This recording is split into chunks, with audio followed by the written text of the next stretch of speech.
Hey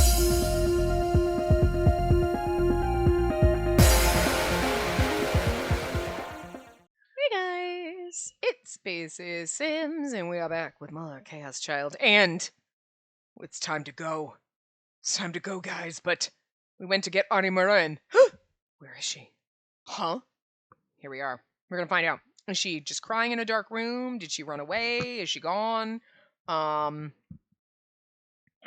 I'm just waiting for the other shoe to drop because I'm very tense about what the hell is happening, because you know what I mean? It's not like it's taking its time to wind down the last chapter, so it's like, oh god, something else is gonna happen. And like, if we manage to get away and everything, and then it ends, it's like, wait, what? I'm just waiting for some other shit to happen, right? So this might be it. Maybe she's not here. I don't know. I was waiting for her to come busting out of the room and try to kill us, but you know, because she went into the room to call her parents. Maybe she decided she didn't want to go and she snuck out the window. I don't know. But anyway. Huh? I don't know if she's here. I opened the door to Nono's room to tell Artimura it was time to go. There was no one there. The lights were off, too. Oh, she did. She busted out the window. Was she done talking on the phone? Which would mean that she was having Kazuki get the last of their things together. So she'd be in the dining room or maybe Yuki's room. Come to think of it, I guess we got Kazuki involved in all this, too. Kazuki wasn't involved in this case directly, but she was helping a lot just because she was a member of the newspaper club. Still, I couldn't ask her to come with us. While we'd been waiting for Shinjo, she tried to tell us that she'd come too. Of course, using only a series of mumbles and gestures, like always. But I'd refused, though I was grateful from the bottom of my heart. She seemed unsatisfied, but I'd finally gotten her to agree to it by promising to keep in touch and to come straight to her if we needed help. I couldn't cause any more trouble for someone who wasn't part of the case. Part of the case, huh? I was suddenly conscious of the smells in Nono's room.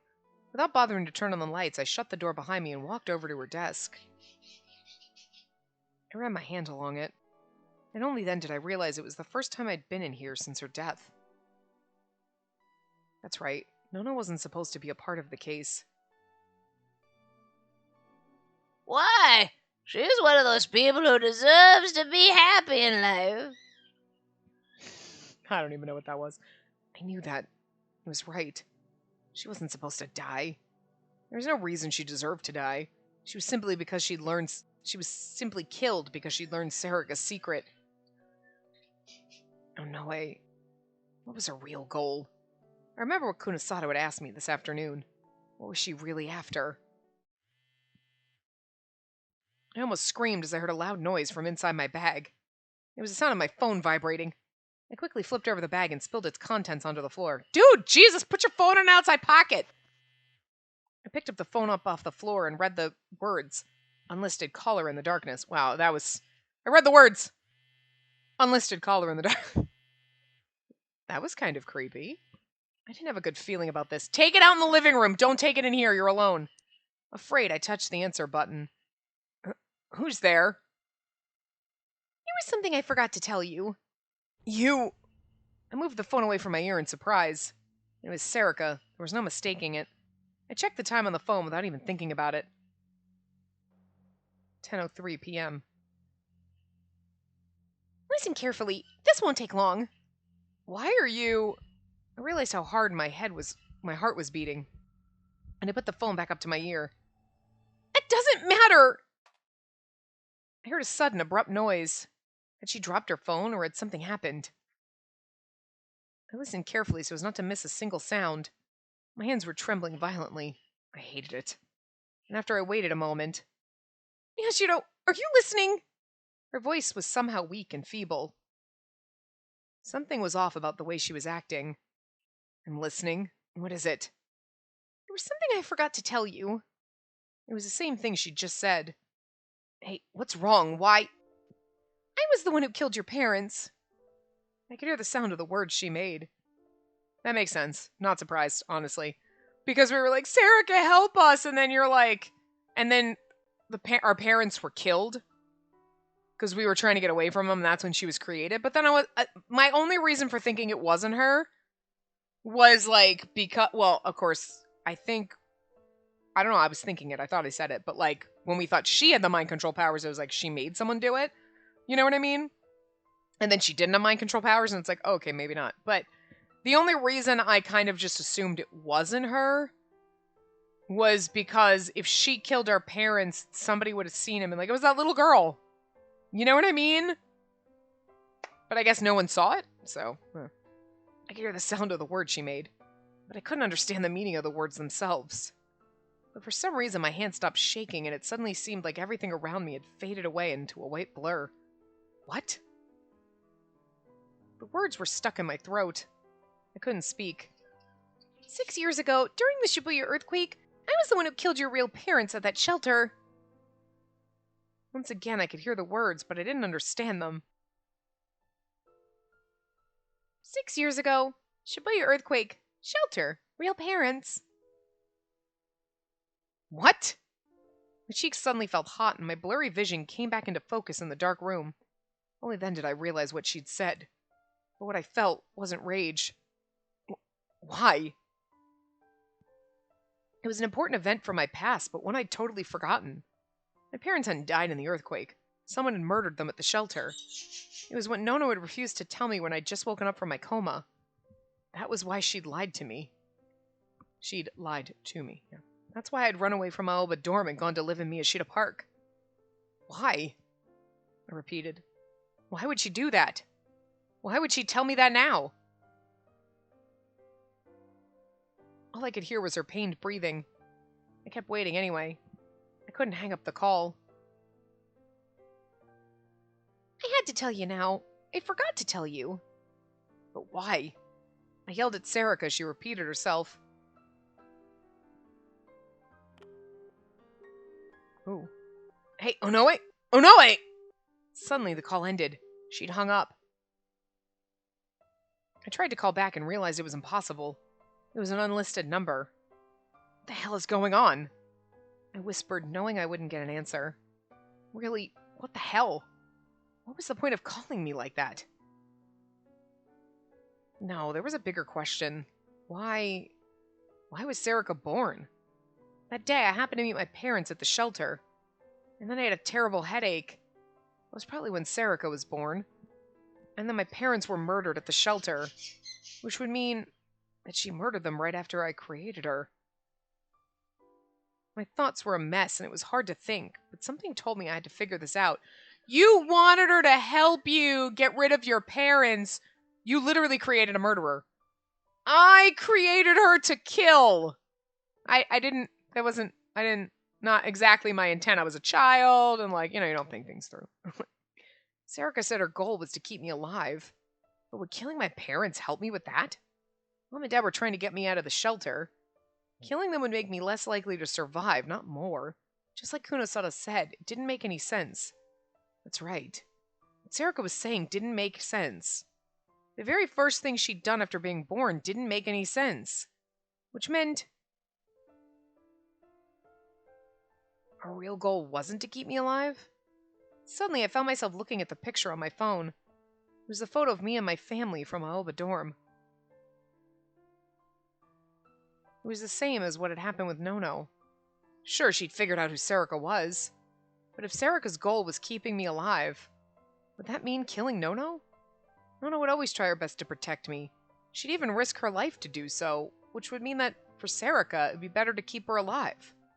She could have just done what they did with Ito and used mind control to alter his memories about her real identity. So why didn't she? Why did she have to kill Nono?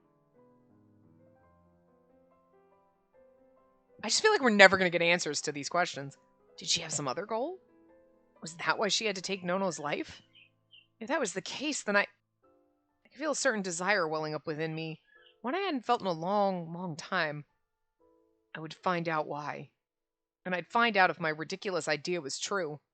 And for that to happen, I have to go there. No matter how things ended up. See? This is exactly what he wants you to do! So maybe don't. Don't. Am I serious about this? You shouldn't be. I checked the time on my phone again. 10:10 p.m. Yeah, see, here's the thing. Right? He wants me to bring, but I need to leave you here and blah, blah, blah. And then we're like, okay. And she's lying. She's not trying to keep me alive. So, like, what's she trying to do? Let me, you know what? Let me just go to where I'm gonna die and find out. I'm just thinking that, like, maybe that's a bad idea. I mean, just a bad idea. Just a bad one. Just not a good. It's not a good idea. It's a bad idea. Like, the fuck. Anyway, there were 18 minutes left until the moment when everything began. I laughed a little and ran my hand along Nono's desk again. Was I betraying Nono again? If she was still alive, would she have slapped me across the face if she found out about it? I'm sorry, but you did it too. You lied too in the end. You lied to protect me. So I'm gonna do the same. Because this is about you, and you mean everything to me. This is about the reason why you died. I need to know the truth. I was lying when I said I didn't. Of course, thinking about what I was about to do terrified me. But I wasn't going to change my mind no matter what.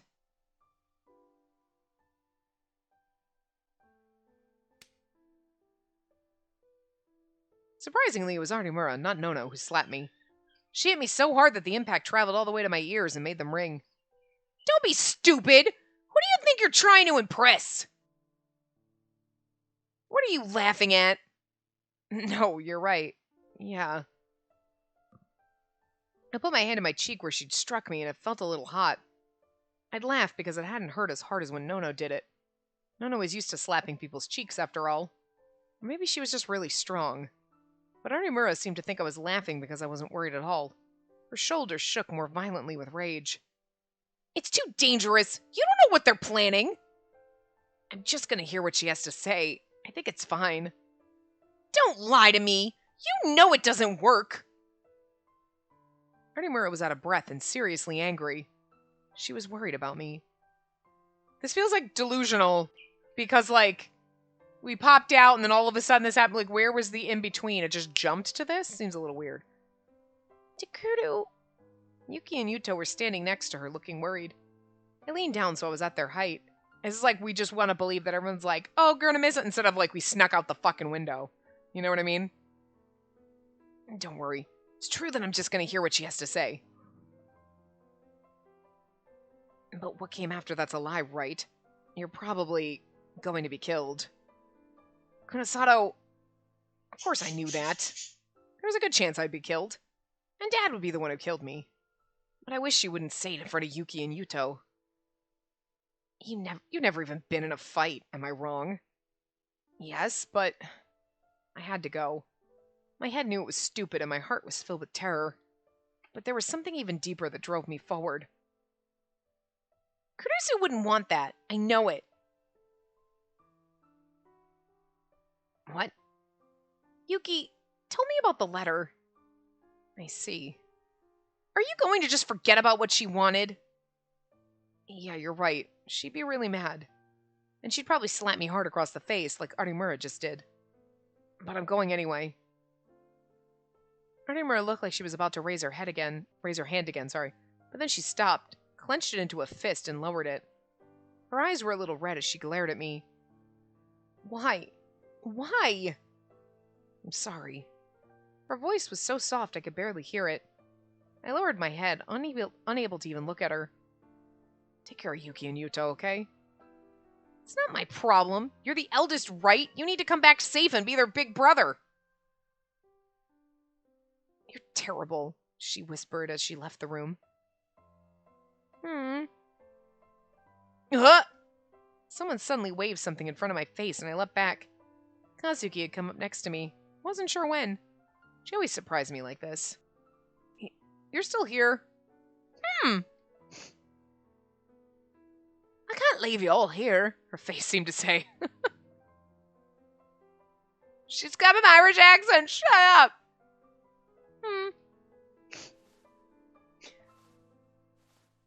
Did she just give me 3 lollipops? She was holding a piece of candy on a stick.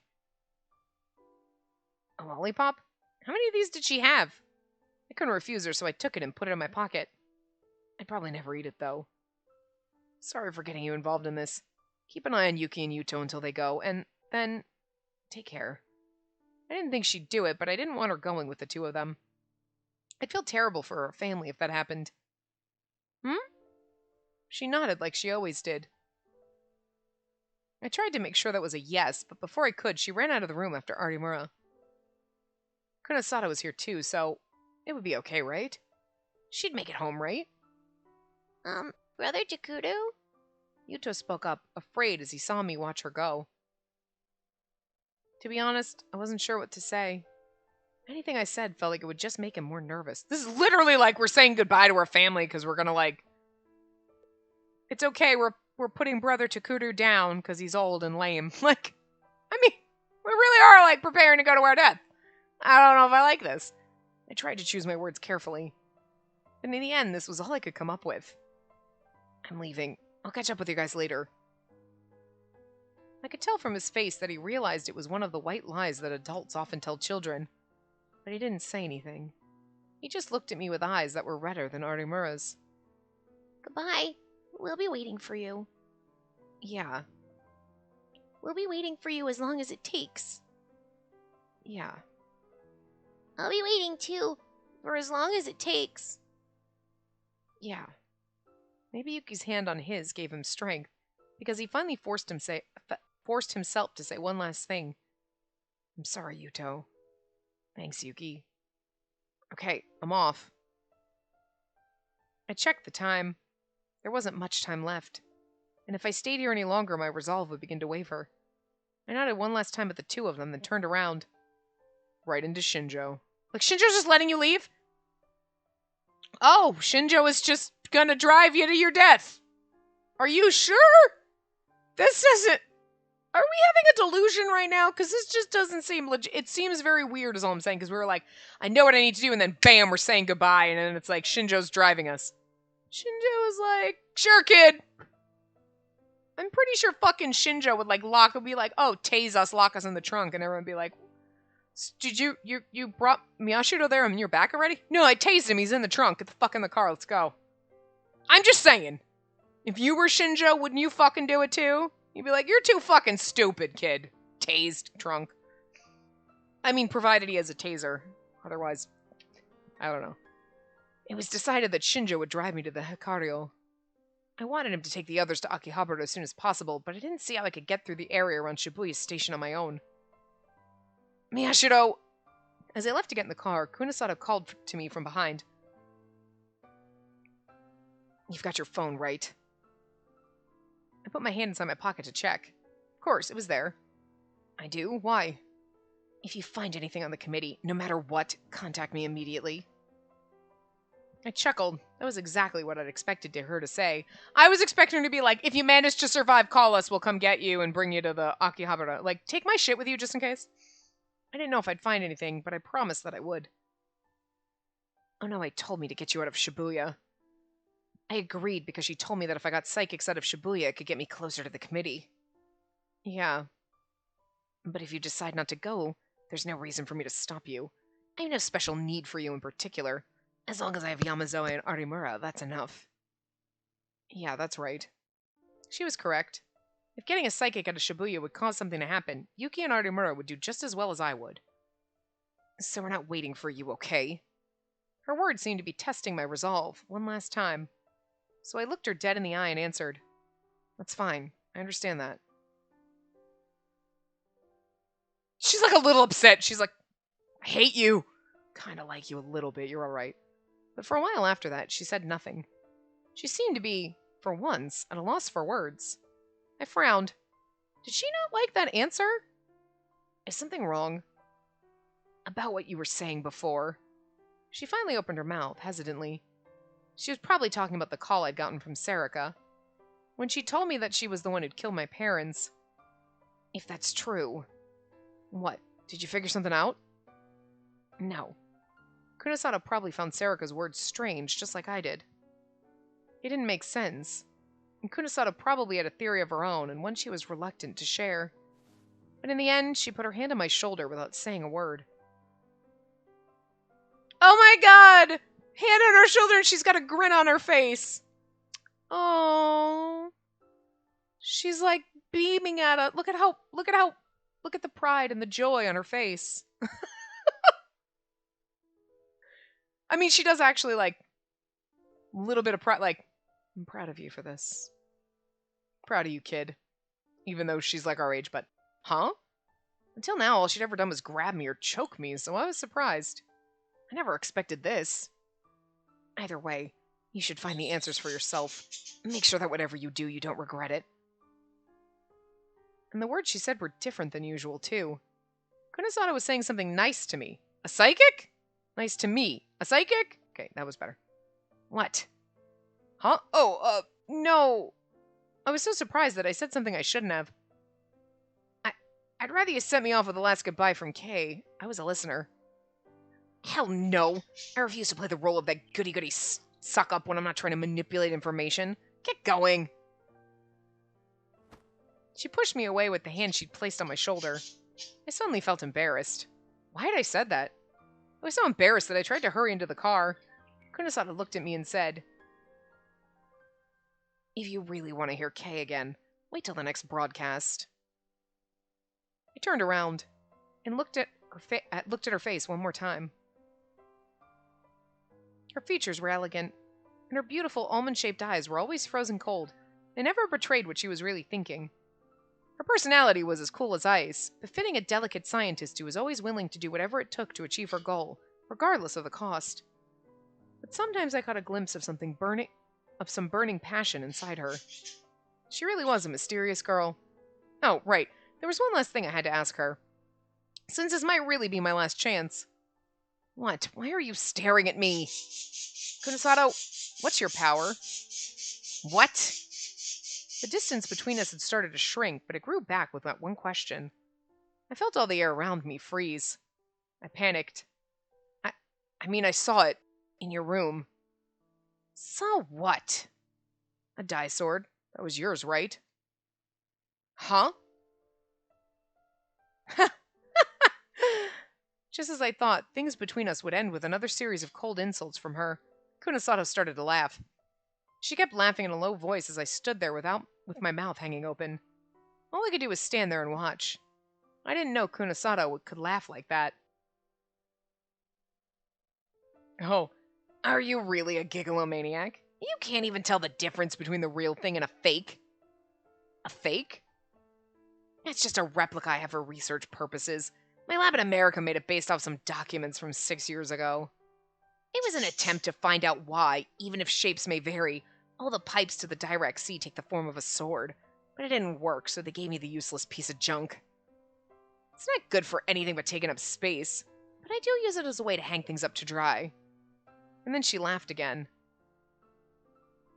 After she was done laughing, she pushed me into the car. It's actually a funny point because I wasn't even thinking about, like, she had one of those swords in her thing, you know what I mean? I never even thought about it, but... And before she closed the door... Oh, right. Your classmate, Ito, was it? He looks like he'll survive. Oh. You seem to have forgotten, but you promised to be my guinea pig in exchange. Come back and keep your promise. Then she closed the door. I nodded from behind the window and mouthed the words, "Thank you for everything." Everyone really was trying to make me feel better. Why are you screaming? We don't scream. Stop it. Everyone really did want to see me again. Hi, yeah, I know. You got to be quiet, though. You can chirp and be happy. No screaming. But now, unless you're screaming because somebody either next door or downstairs is playing loud music. But I can't help that, and I'm going to put you in their fucking house and be like, did you want to listen to him scream? Because I don't. Well, I think he's just being an asshole today. But now I was going alone down a path that meant that might never happen.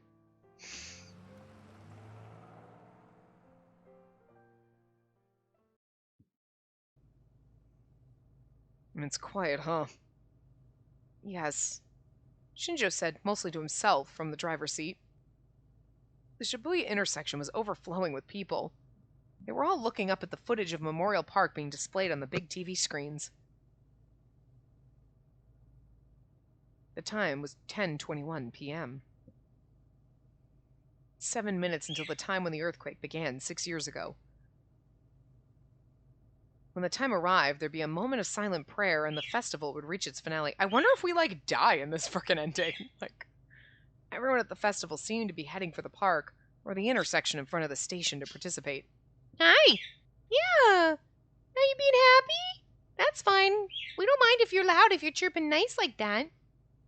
I could see a man who looked like a member of the city council on the screen. From the subtitles, he seemed to be giving a speech about the restoration project. Oh, he's so pretty. Not again. Get your head down. Okay.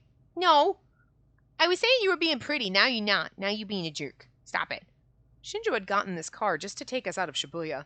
The windows were tinted, so I didn't have to worry about anyone seeing me. But there was no way to hide from anyone looking at me from the front. Just in case, I kept myself as far down in the space below the seat as I could. We'd run into a lot of roadblocks once we'd entered this area, with the volunteer staff stopping us from going forward. Each time, Shinjo had shown his police notebook and explained that this was a police car, and each time they'd let us through. But that meant that it was taking twice as long as usual. It'll be close. We may not actually make it by 10:28 p.m. Shinjo had said as he slowly weaved the car through the crowds of people. He's literally trying. You're like, Shinjo, it should only take us 5 minutes there. Walking. What the fuck? And he's like, well, I'm driving around in circles. All of a sudden, we're like, what time is it? It's 10:30. We're at Oba Dorm. Shinjo's fucking with us. Now, I'm just grateful you're giving me a lift. I never would have made it to the cardio on my own. If you get there later than that, you're more likely to run into Sakuma. You're going anyway, right? If you get there later than that, you're there. Yes. Aw. Aw, look at Shinjo. He actually is, like, smiling at us. Like, are you proud of us, Cop Daddy? What the hell? You shouldn't be. We're being an idiot. I could see Shinjo's face in the rearview mirror. He'd put his finger up to the bridge of his nose, and his expression was pained. As a policeman, this is the worst thing I could possibly do. Sending a minor into a dangerous situation. You're driving him there! If he's in the theater club, I'd like to go with you and arrest... Theater cube, sorry. I'd like to go with you and arrest him, but I don't have anything that proves his guilt. And someone's putting pressure on the higher-ups in the police department, too. It's like a cheap detective drama. Is the committee really that powerful? Almost no one knows the details. No, the person who did was buried and forgotten. Irritated, Shinjo swerved the car around a group of pedestrians that were standing in the middle of the street. I ducked down so I couldn't be spotted from outside. He was a little cramped. Was that the person you were talking about this afternoon? I remembered him talking about that. About how this case was his way of avenging a detective he respected a lot. I'm gonna guess, like, if we could have played Chaos Head, it would have been somebody there that's dead. So, like, if we mention it, it's gonna be like... I don't think... I mean, I haven't checked since playing this, and I know I've said it a million times, and maybe somebody's left comments mentioning it, but, like, if you can actually get it, even on, maybe on PC, I haven't checked Steam, but, like, before I played this, when I think I was reading about it, and it was, like, whatever, it was, like, it said even in the information, this was years ago when I got the game, that, like, Chaos Head is the prequel kind of one, or the one that came first, but that was, like, either PS2 or PS3, and it might have been PS2, because, like, sometimes PS3 games you could get on the PS4 store, but I don't think you could. Or maybe I didn't check the store, but it was like you couldn't get a physical copy. I wouldn't have been able to play it because I don't have it the systems. You know what I mean? So I was like, okay, well, we can't play that one. And maybe I didn't do enough research. But again, that was years ago when I seriously first got this game. And it's been years, and I just didn't even think about it before playing it this time. But, yeah, so I don't know. So if we could somehow manage to get it and play it, it'd be like, well, we already kind of know what happens. Whatever. Anyway. Shinjo ignored me and kept looking forward. Felt like his silence was a yes. Miyashiro! Huh? What? Shinjo lowered the window just a crack to hear what was going on outside. Where are you? It's almost over! Everybody's gonna think you're a screw-up! Takuto Miyashiro, come out! Just a bunch of drunks. In front of us, by the side of the road, was a van advertising the Restoration Festival. A group of people had climbed on top of it. They must have been college-aged, and they were holding beers in their hands. Wrong-siders, huh? Hearing them or even seeing them was upsetting. I leaned back in the seat, closed my eyes, and lowered my head again. Kunosato uses that word too sometimes. Shinjo closed the window and started to drive away from all the commotion. Wrong-siders. Means on the wrong side of the information divide, right? Yes. I watched all the drunks pass by the other side of the tinted windows. And they don't know anything, and they don't want to know anything. They don't know about the people manipulating them or what those people want. Or what the people they're talking about are going through. Violence, murder, the darkness in the human heart. They think they understand these things because they read or hear about them, but they don't ever think about what they must really be like. And ever since I first met you, I could tell knowing was very important to you. The first time I met Shinjo was during the Love Hotel case. You broke into the crime scene on your own. Oh. He was right. Shinjo was the one in charge of that case, and that's how we'd met. You're gonna go see Onoe because there's something you want to know, right? Yes. I had to know what Sarika was really after, and the real reason she'd come into existence. That's right. You could say I'm going to find out about myself. I mean, I get the, I need to know, I can't handle not knowing!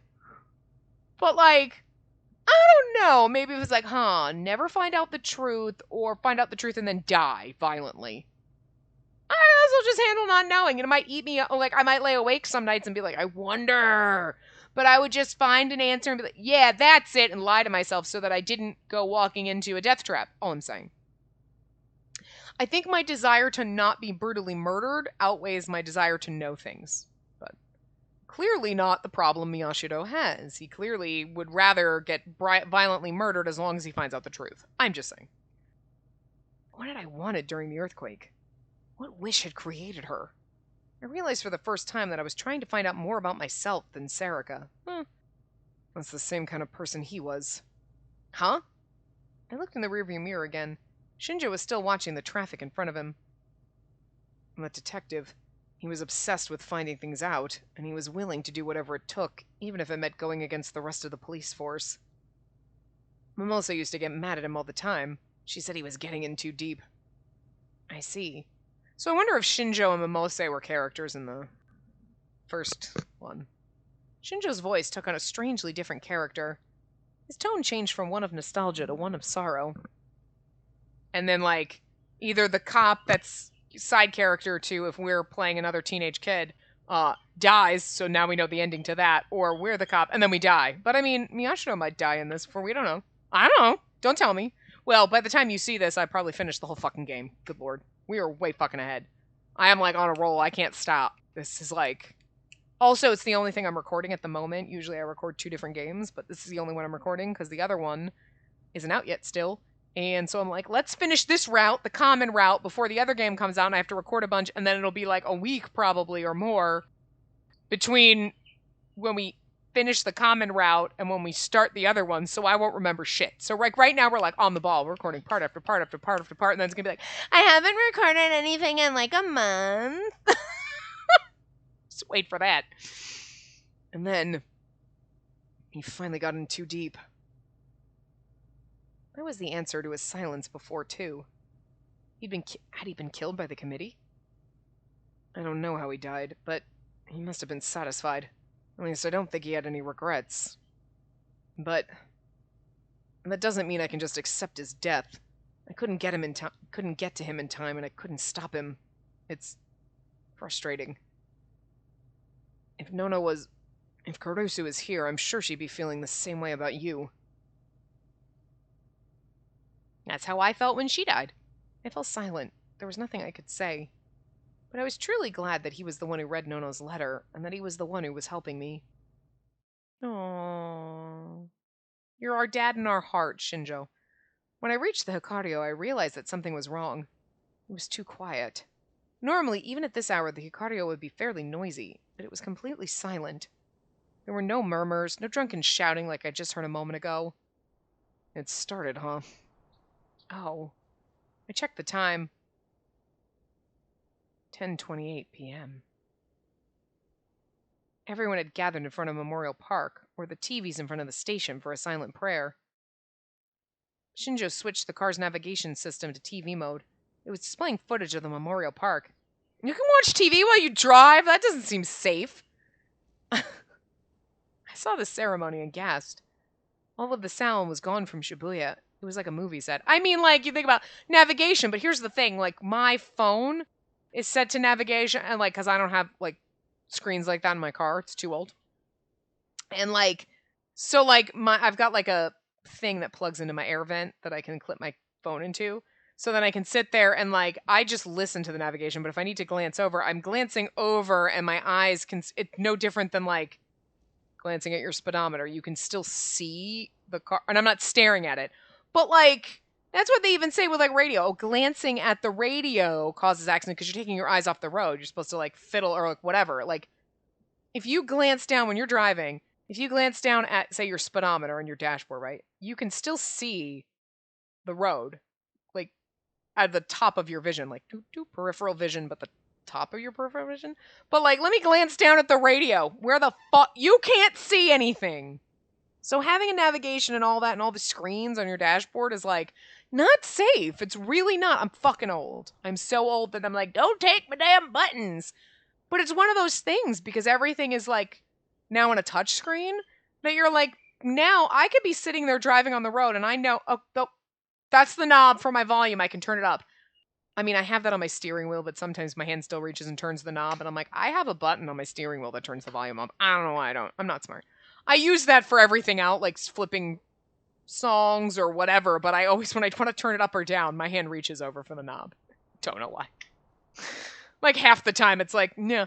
But, like, if you want to, like, change your vents or do whatever, you have the buttons and the knobs, and you know where the buttons are, and you know them by feel, like, 1, 2, third button over. You know without having to look because you can feel by touch. It's the tactile sensation of, like, third button, that's the one I want, you know, whatever. But when everything's on a screen, you have to constantly be, like, looking over, yep, that's the air conditioner. Yep, that's this. And just those few seconds, it's just not safe. It's really fucking not. You know, of course, you're doing that and then your car stops for you because you're coming up on the person in front of you. Like, okay, well, I guess if you have auto braking, but, you know, look, as someone who's been rear-ended multiple times because I was stopped at red lights and other people plowed into my fucking ass, I don't trust people, okay? Fucking watch the road, bitches. But also, Shinjo, let me turn on the TV. What? What? No. Look, don't think that there were times in traffic you're like, I wish I could watch TV or YouTube or something, but, like, we'd all be dead. We'd all die. And you're like, well, it's for the kids in the back. Yeah, but it's in the front of the car, so Shinjo could be driving and, like, watching SpongeBob, and then now we're all gonna die because Shinjo was watching fucking SpongeBob. All I'm saying. Just... I'm so fucking old. I am so fucking old. Goddamn kids and their fucking technology! Give me my buttons! But not the kind of windows where you have to crank them. Like, that was bullshit. That is bull. Hold on, let me turn... I'm gonna roll down the window in the passenger seat. I gotta lean the fuck over. Or wait, let me reach over and, like, pull the lock for you because there's no automatic locks. They're manual. I gotta lean over and unlock the door for you. I could not drive in those days, but we had cars like that. I am that fucking old that I remember that shit. I mean, a lot of people probably do if, like, you had, like, older, inexpensive cars, like, when you were growing up. Like, your parents did, you know, but thank God everything was automatic by the time I learned how to drive. That's all I'm saying. Okay, automatic locks, automatic windows. Anyway. Suddenly I was struck by a terror even greater than before. It's because Shinjo's looking at the fucking TV while he's I know he's parked, but that was the terror. Felt like the moment of silence was for me as I headed to my death. I mean, kinda. Not really, but also, sure. I forced myself to smile and tried to tell myself that I was shaking from excitement, not fear. Okay. My mind was a confused jumble of thoughts. Half of me wanted to go home and half of me wanted to stay. I forced myself to keep going. That's right. I have to know no matter what. Maybe this was Serica's design the whole time. Not like to get us killed, but like, you need to be the one to do it. You know what I mean? Or something? I don't know. Or like, if her thing was, no, I killed to protect you, but I can't kill Sakuma unless you're there, but I'm not going to take you, so I have to, like, you have to be here willingly, and I don't know. I'm just really confused. Because I'm still trying to figure out, like, what... We wanted her to like, help us. We needed her support. You know what I mean? Like, she was our emotional support dog, basically. Okay? She was our emotional support imaginary friend that we made real because we needed someone and something, but then she killed our family. She was there in a way, I mean, trying to protect us. I kind of believe that, but she was protecting us emotionally. But like then so she killed a bunch of people to protect it. It is weird. I don't know. So I don't really know what's going to happen with that. Something's going to happen and you're like, "Oh, okay. I wasn't smart enough to figure it out." I don't know. I haven't eaten very much today. My blood sugar's extremely low. But I wanted to record this, so it's like I need to eat, but like I wanted to record this before I eat, but my head hurts, so I can't think straight right now. I have to know no matter what. I'll be fine, don't worry. It's just all of a sudden I'm like, "Oh, yeah, I can't. My brain is not processing anything properly." Shinjo tossed something at me. What is it? Wait, is this? I felt the sensation of rubber as I grabbed it. I tried to spread it out and stopped. Ironically, this is all I've got with me. I hope it's enough. No, thank you. I lowered my head in thanks. There were still people standing between me and the theater cube. Sorry, this is as far as I can go. I need to get the others out of the city. He looked at his watch. I know. Get them to Akihabara as quickly as you can. Thank you. Did he give us a gun? We felt the sensation of rubber. What is he throwing at us? Once they're safe, I'll come right back. Don't die. Right. I wiped my sweaty hands off on my pants and nodded. Then I took a deep breath to calm myself down. Did he give us a mask? Phew. I put on the sumo sticker mask that Shinjo had given me. Okay, that's exactly what he said, the rubber. And he was like, I was like, he didn't give us a gun. Guns aren't rubber. I mean, maybe like the grip would felt rubbery or something, but like, I'm like, I doubt he'd give us a gun because he probably only has his. The mask was the next logical. This isn't America. The cop doesn't have 14 guns on him. We're lucky that he even has a gun here. Like, anyway. Again, if we were in America, I would absolutely believe the cop gave a minor a gun and was like, go ahead and shoot him, whatevs. Like, I mean, in a game, obviously. Wouldn't be that far-fetched, but... I stepped out into the Shibuya, utterly without sound. The silent prayer was continuing, and this was my chance. Several people looked at me as I got out of the car, but they must have been used to seeing the people in the masks. They quickly lost interest and lowered their heads once more. Everything was fine. They hadn't figured out who I was.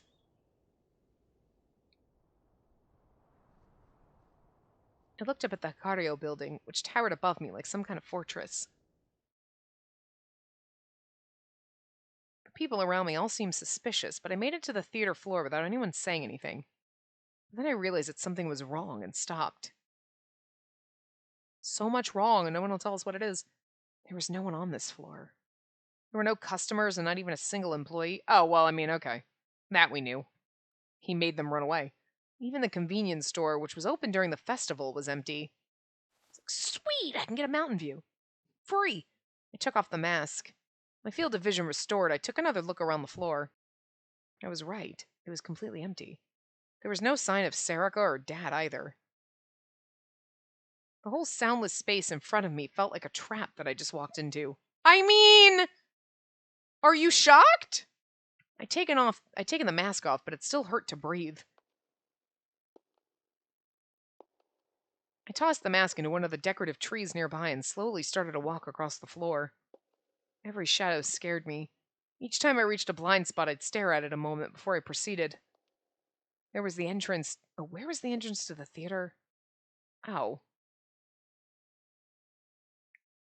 When I found the stairs and escalator, I felt a wave of nostalgia. This is where I'd come with the rest of Aoba dorm. That's right, I'd gone up the stairs and into the theater. I flinched as the escalator started to move. Don't scare me like that.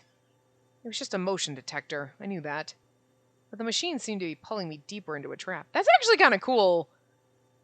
Escalators being on motion sensors instead of just constantly running so that, like, if there's people there, it's moving, but if there's nobody there, it's not wasting electricity. I wonder, though, I mean, if it's a busy place, it's probably always running anyway, but you think about it on days where there's, like, low traffic, an escalator's just constantly running. That's a lot. But, like, let's just say average amount of people, you know?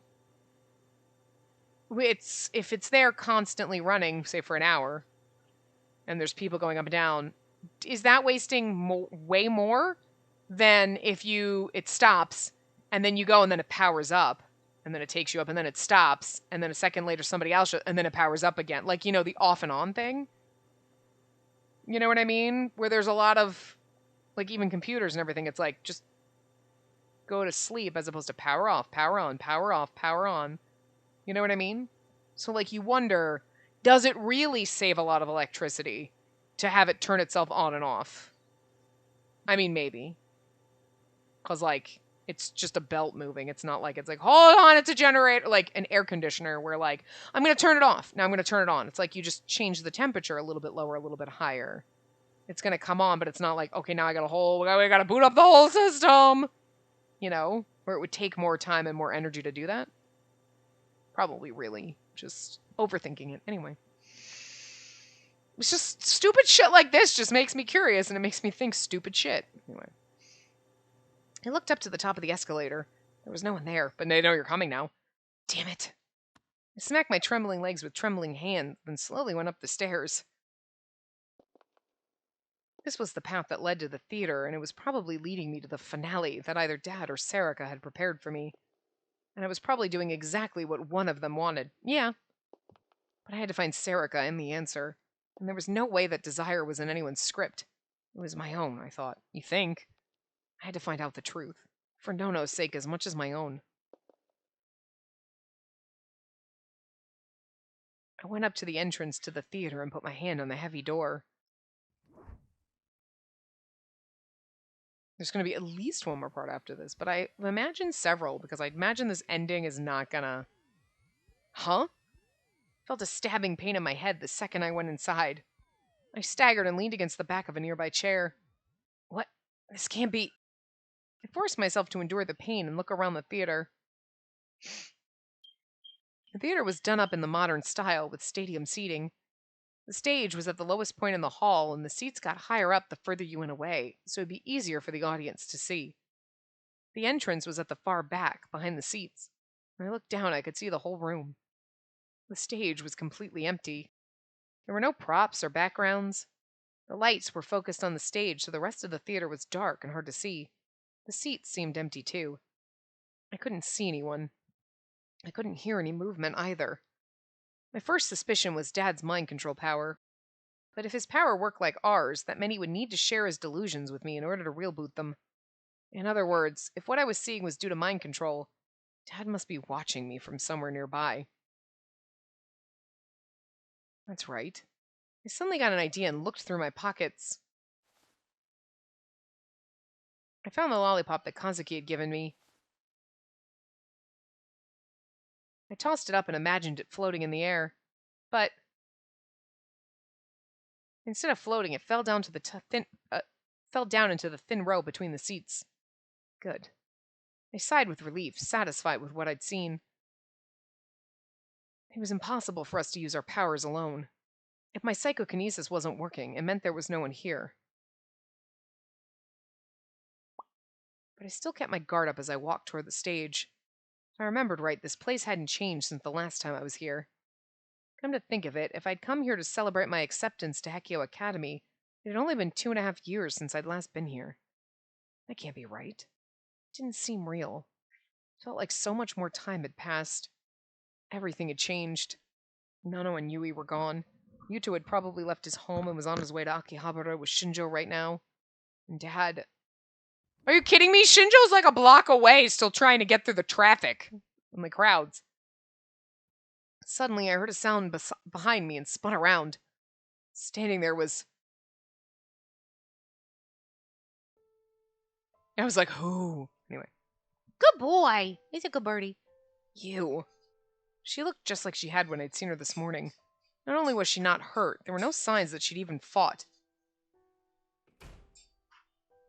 Serica waited for the door she'd come through to close and then slowly walked towards me.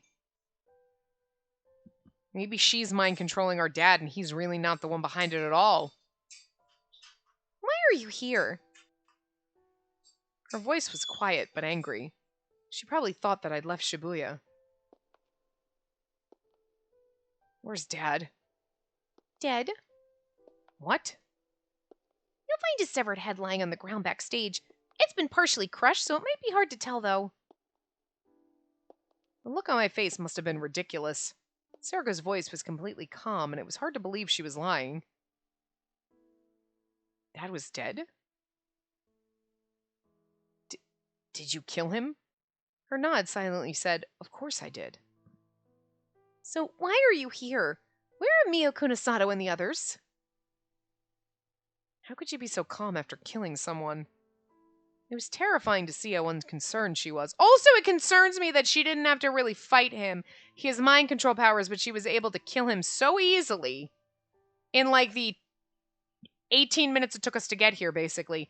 And then you wonder, does she have the mind? I mean, like, here's the thing. Like, they set it up that it seems very believable that he was the one controlling everything because of the call that he had with her. It's not even the stuff where she was with us because she could have faked that, but her running and talking to him and like, I'll kill you. You told me you were going to keep Taku alive, blah, blah, blah. They wouldn't have, I feel like the game wouldn't have put that in if they were like, haha, it was just her faking it, because then why would they show us, the player who's, when Takuru's not there? It's more important that, like, we believe the same things he does, so why show us that just to, like, you know what I mean? You just wouldn't have shown us that. So, yeah, I kind of feel like, but it seems a little strange that, like, all this stuff happened and you're like, but just there's a lot going on right now that seems weird, right? Anyway, it was terrifying to see how unconcerned she was. My thoughts, feelings, and even my words were a jumbled mess, but I managed to tell her that Shinjo had taken them all out of Shibuya by now. And then I told her why I'd come. Again, he's not even back at the dorm. Why did you tell me that on the phone? Oh, my shoulders. What did I want from you when you were born? Sarika looked at me as if she was staring at something very dear to her. She looks angry. I knew this feeling. Sarika was reading my mind.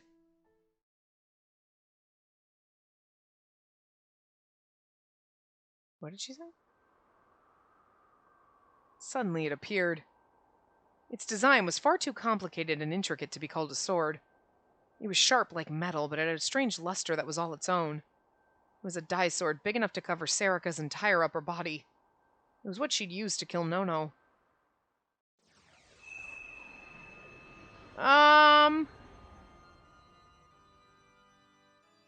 Yeah, okay, see, she seemed a little suspicious. You should have escaped with the others, Takura Miyashiro. Beyond her blade, I could see a slight change in her expression. Like, I want to keep you alive, and then she's gonna kill us? This is confusing. Oh, no way? She looks dastardly happy right now. It was the same look I'd seen before when she was talking about Dad, as if she hated everything she saw.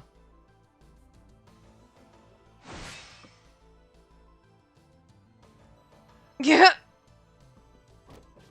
Just as she jumped, I felt a burning heat in my right shoulder and fell to the ground. A moment later, I felt a pain like nothing I'd ever experienced before. I grabbed my shoulder with my left hand and felt something nasty, warm, and sticky. It was blood. I'd been cut. If I'd reacted even a moment later, she would have chopped my entire shoulder off.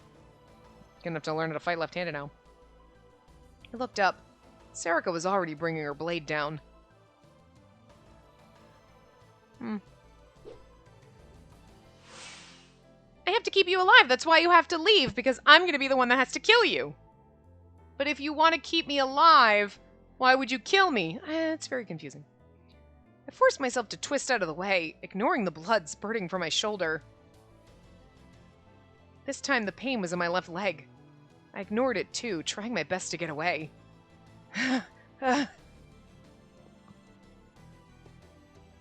Sarika walked over to me, slowly. I must have bit something in my mouth when I rolled, because I tasted something bitter and metallic. Why? I was too late. I underestimated the committee. Serica stopped, close enough to strike me with her dye sword, and began to speak. Someone involved with Sakuma already made contact with me. There's nowhere left to run. I can't keep you alive. But that's your mission. I don't want you to end up like the other victims. No way. That's why she was gonna kill me? Wait! You're gonna kill me because they told you to kill me. But your whole purpose for being is to keep me alive, but you're gonna kill me? That should not compute, and your head should explode trying to compute that. Just like she killed Nono with a dye sword. Get yours, bitch. Ugh! The pain from the cuts kept me from thinking, and the blood loss drained away my will to resist. I couldn't feel my left leg anymore, but I couldn't stop looking at Serica. I wasn't sure. Were there any important blood vessels around the calves? I'll be dead soon, too. We can talk on the other side. Serica swung the dye sword at me. Ugh! And then I felt something burst within me. Did we just die? I mean, I worried that we were going to die here, but... I leapt at Serica. I reached out my hand without thinking and felt something warm and rough. My dye sword or hers? I heard her scream in my ears. Did you grab her throat? By the time I'd realized I'd reached into the cut on her stomach and ripped out the stitches, I was already on top of her. Dude, what the fuck? You could have just gotten your dye sword, but no, okay, we'll just rip her organs out. Alright. Her dye sword had disappeared. Is that our hand? Whose hand is that? My hand went for her neck.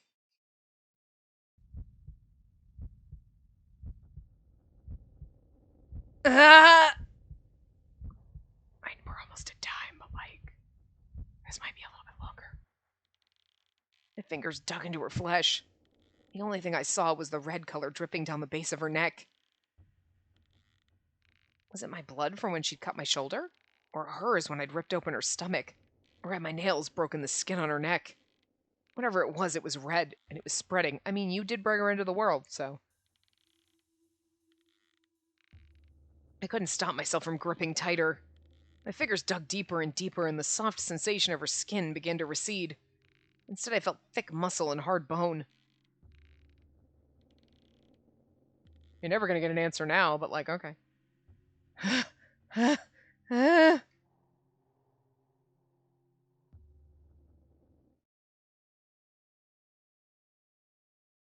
When it was all over, the pain in my leg and shoulder was gone. No, it was still there, but it didn't feel like my own pain. It was like I was watching myself on top of Serica from a distance. But when I took my hands off her neck, the feeling disappeared, and everything else came flooding back. But Serica's eyes had rolled up into her head, and her tongue was sticking out of her mouth.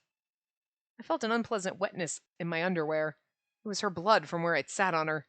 The blood was pouring out from the gash in her stomach. Serica wasn't moving anymore. Did I kill her? Did I strangle her to death? I think it takes a lot more to strangle someone. They pass out, and then if you keep strangling... But, I mean, you might have. Who knows? I don't know. I suddenly felt the urge to vomit. Why? What was I doing on top of Serica? Why were my hands covered in blood?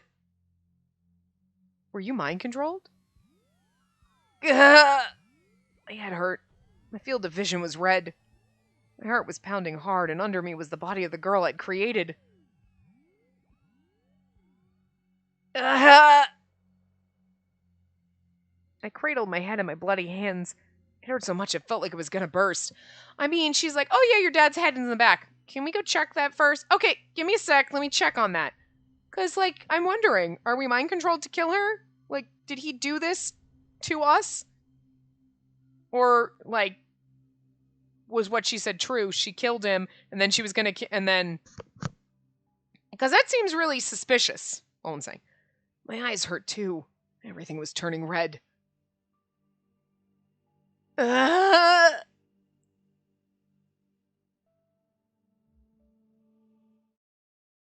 Huh? Suddenly my vision cleared. The lights above the stage seemed impossibly bright, like the sun at the end of a tunnel. Ow. There was a pain in my eyes.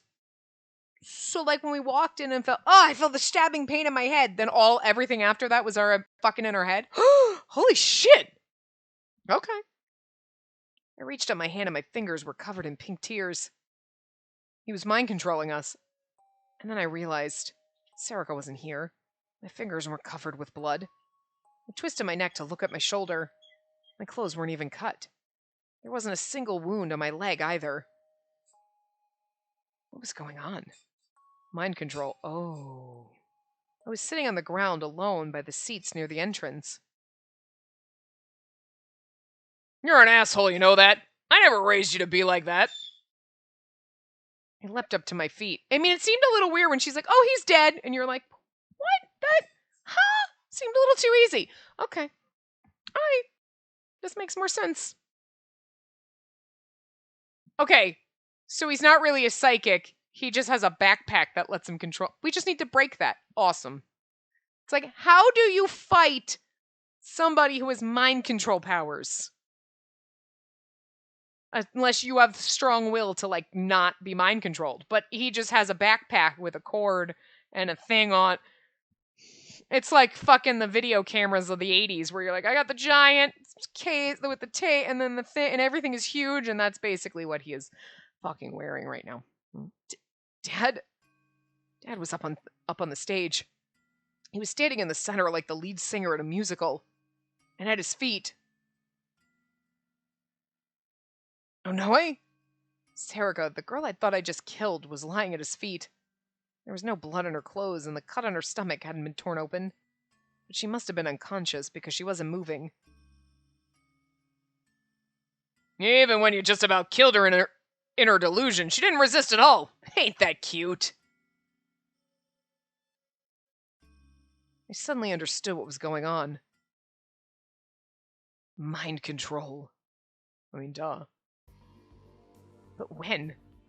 Was I already under its effects when I came into the theater? When I came inside, I felt a sharp pain and my vision had blurred for a moment. Yeah. When I tested my powers with the lollipop, was I already under his spell? The pain and heat, it felt so real, but it was all an illusion. But I could still feel the sensation of wringing Sarika's neck.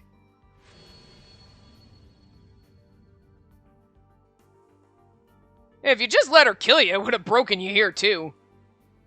If you just let her kill you, it would have broken you here, too. Dad tapped his own heart. It would have broken you here, too. But instead, you chose to kill her. What's up with that, Takuru? Girls don't like boys who get violent. Hearing Dad talk in the same tone he always did was almost enough to get me to let my guard down. We're gonna end up cock-blocking and having to stop in a moment or two, because we can't keep going too long, but this wasn't the man I knew. We're gonna wait till the drama starts. And then... Dun dun dun. Almost done. The man on the stage wasn't the Dad I knew. What is that machine? I took a good look at it.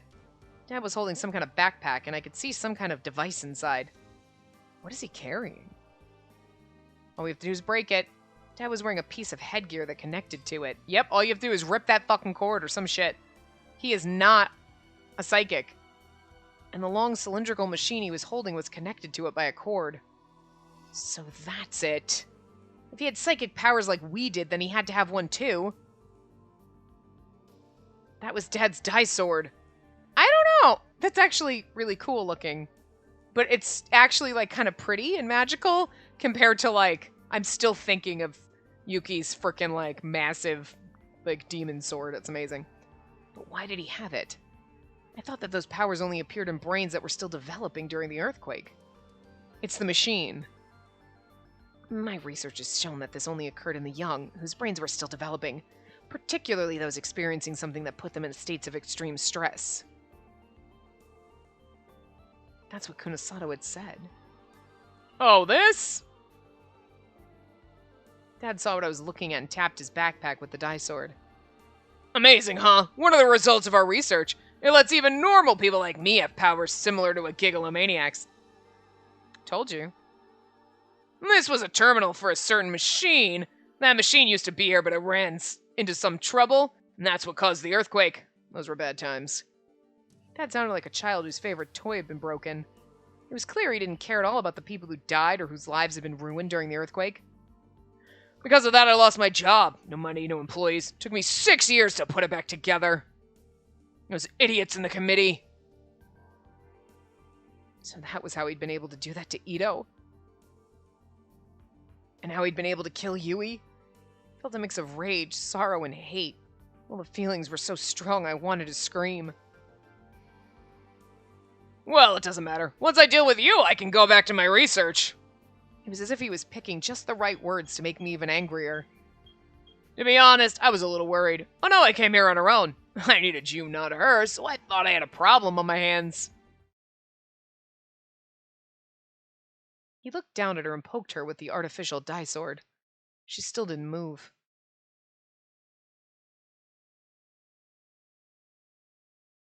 I'm going to stop here. It's not the best place to stop, but it's a good place to stop. I don't know what's going to happen. There's going to be some shit. It's going to go down in the next part. So I don't know if that's where we'll kind of like the fight and the thing and then the end, or if it'll be like a long, you know what I mean? Like, I don't know how it's going to go because, you know, this is not actually the end of the game. But like usually when you get an actual end and then you got the long kind of wrap up, like, oh, happy ever after kind of, but I don't know if that's going to happen or if this is just going to have an abrupt kind of end because it's only the common round, then we have to go back and then we split off in different places. So I don't know. So we'll see. Yeah, we're coming to it, so I would estimate at least we definitely have one more part, possibly 2, 3. I don't really know, so we'll see. But I will see you guys next time. Remember to give the video a big thumbs up and subscribe to see more.